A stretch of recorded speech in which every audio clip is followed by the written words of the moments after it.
28 फरवरी 2015 ODI world cup. एक match चल रहा होता है ऑस्ट्रेलिया वर्सेस न्यूजीलैंड का ऑकलैंड में ग्रुप मैच। ऑस्ट्रेलिया पहले बैटिंग करने आती है, एक अच्छी स्टार्ट मिलती है उनको, उसके बाद ट्रेंट बोल्ट का आता है आतंक एंड ऑस्ट्रेलिया 151 रन पर ऑल आउट हो जाती है। न्यूजीलैंड वो टारगेट चेस करने आती है, काफ़ी छोटा टारगेट, एंड उनकी स्टार्ट कुछ इस तरीके से ही होती है। ब्रेंडन मैकलम एक आतंक की शुरुआत करते हैं, ऐसा लगता है कि न्यूजीलैंड ये मैच वन साइडेड जीतने वाला है।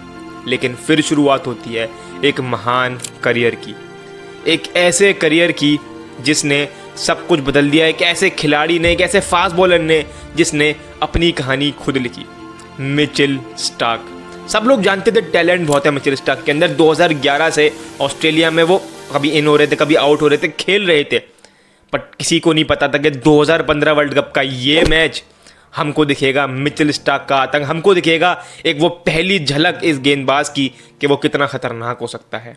वो आता है spell, the spell of one of the best river swing bowling जो मैंने अपनी लाइफ में देखी है।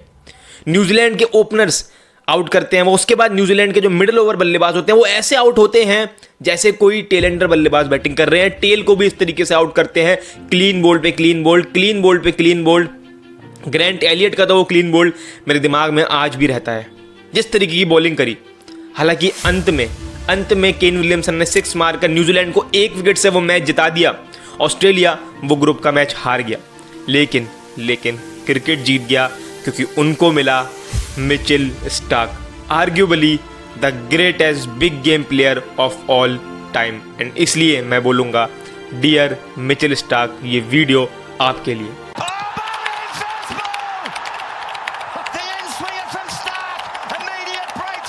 लेकिन 2015 वर्ल्ड कप की वो कहानी वहीं समाप्त नहीं होती।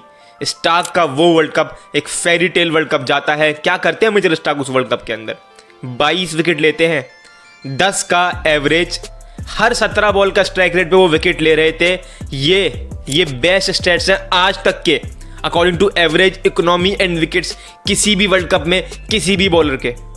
पाकिस्तान के अगेंस्ट क्वार्टर फाइनल में बड़ी ही शानदार बॉलिंग, इंडिया के अगेंस्ट सेमीफाइनल में बड़ी ही शानदार बॉलिंग, फिर आता है फाइनल इन मेलबर्न, सामने होते हैं ब्रेंडन मैकलम एंड बेस्ट तो अब आना था। पहली बॉल कराते हैं बीट, एक ऐसे ब्रेंडन मैकलम को जो बड़े खतरनाक फॉर्म में चल रहे थे। अगली बॉल बीट, तीसरी बॉल फिर बीट, चौथी बॉल स्टंप्स पे निशाना साधा।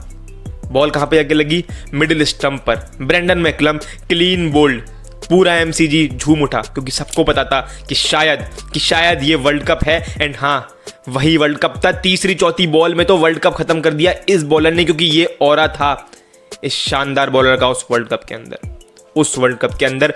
प्लेयर ऑफ द टूर्नामेंट बने वर्ल्ड कप के अंदर। ऑस्ट्रेलिया ने वो वर्ल्ड कप जीता। मिचेल स्टार्क की शायद एक कहानी की शुरुआत थी। आता है आईपीएल 2015, रॉयल चैलेंजर्स बेंगलोर के लिए सिलेक्ट होते हैं, मतलब थे तो पहले से ही वो टीम के अंदर, और एक शानदार आईपीएल निकाल के देते हैं। ये स्टैट सुनते जाना। 2015 आईपीएल में मिचेल स्टार्क ने सिर्फ एक सिक्स कंसीड किया, जो कि आज तक का लीस्ट है बाय बॉलर जिसने ऑलमोस्ट 10 मैचेस खेले हों। अनबिलीवेबल स्टैट था।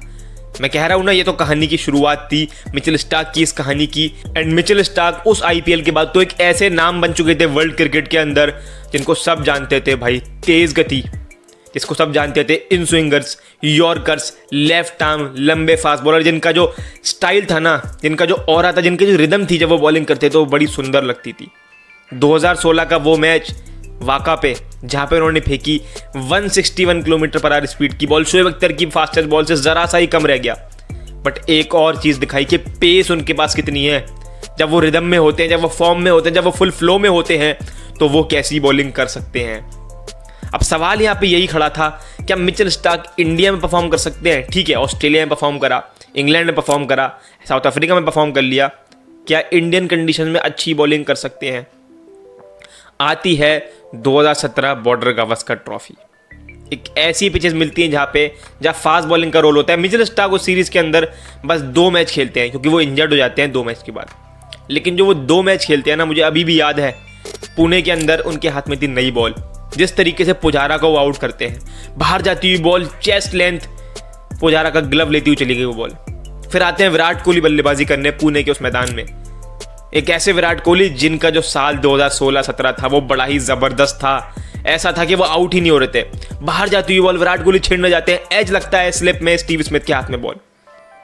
अगला टेस्ट मैच आता है, किल्लिया पे खेलते हैं बेंगलोर के अंदर। भले ही वो मैच ऑस्ट्रेलिया हारती है, लेकिन मिचेल स्टार्क दिखा देते हैं कि उनको फर्क नहीं पड़ता पिचेस की। अगर वो रिदम में है, अगर वो फॉर्म में है, तो बॉल उनका कहना मानती है। एंड जो माना, रिवर्स स्विंग करके दिखाई उस टेस्ट सीरीज के अंदर, एक मिथ दूर करा कि वो किन्हीं भी कंडीशन में बॉलिंग कर सकते हैं। अब स्टार्क का करियर जा तो अच्छा रहा था, लेकिन मैं कहता हूं ना, किसी भी फास्ट बॉलर के लिए उनका जो करियर होता है वो इंजरी प्रोन ना हो, ऐसा हो ही नहीं सकता। बहुत रेयर फास्ट बॉलर्स होते हैं जिनके साथ ऐसा नहीं होता है। खासकर स्टार्क जैसे फास्ट बॉलर्स जो अपना पूरी जान लगा देते हैं, पूरा दम लगा देते हैं, जिनका एक्शन इस तरीके का है, जिनकी हाइट इतनी लंबी है, जिनके पास पेस इतनी ज़्यादा है, उनको इंजरी से खतरा होता ही है। साल 2018 कुछ ऐसा ही रहा मिचेल स्टार्क के लिए, इंजरीज से भरा, जहाँ पे उनको काफ़ी इंजरीज हुई। उनको लेग इंजरी हुई, उनको नी इंजरी हुई, उनके एंकल में इंजरी रही काफ़ी टाइम तक, शोल्डर इंजरी भी थी, बैक मसल स्पेजम भी रहा उनको, बहुत सारी इंजरीज, ना जाने कितने तरीके की इंजरीज। मिचेल स्टार्क की पेस भी कम हो गई। ऐसा लगने लग गया कि शायद नहीं यार, वो मिचेल स्टार्क नहीं है जिसको हम जानते थे। शायद क्या ये मिचेल स्टार्क का एंड है, क्योंकि उस टाइम पे ऑस्ट्रेलियन क्रिकेट सफ़र भी कर रहा था। ऑस्ट्रेलियन क्रिकेट सफ़र कर रहा था Steve Smith and David Warner के बैन के साथ। इंडिया आती है उनके घर पे बॉर्डर गावस्कर ट्रॉफी खेलने, एंड मिचेल स्टार्क मानो कुछ खास परफॉर्म करते ही नहीं है उस सीरीज़ के अंदर। एक एवरेज सीरीज जाती है उनके लिए, एंड इंडिया उनको घर पे हरा के चली जाती है उनकी टीम को। एंड ऐसा लगता है कि this is the end, this is the end, अब नहीं हो पाएगा, अब नहीं हो पाएगा, अब नहीं हो पाएगा। आता है 2019 ओडीआई वर्ल्ड कप, और क्या दिखता है हमको, क्योंकि बड़े मैचेस है ना, क्लच सिचुएशंस है ना, मिचेल स्टार्क फिर से जलवा बिखेरना स्टार्ट कर देते हैं। एक नए लुक के साथ आते हैं मिचेल स्टार्क, एक गोटी लुक, एक नया डिफरेंट लुक, एक नया मिचेल स्टार्क, जो शायद उतना तेज बॉलिंग नहीं कर रहा था लेकिन असरदार था। बेन स्टोक्स का वो क्लीन बोल्ड तो शायद कोई भूल ही नहीं सकता।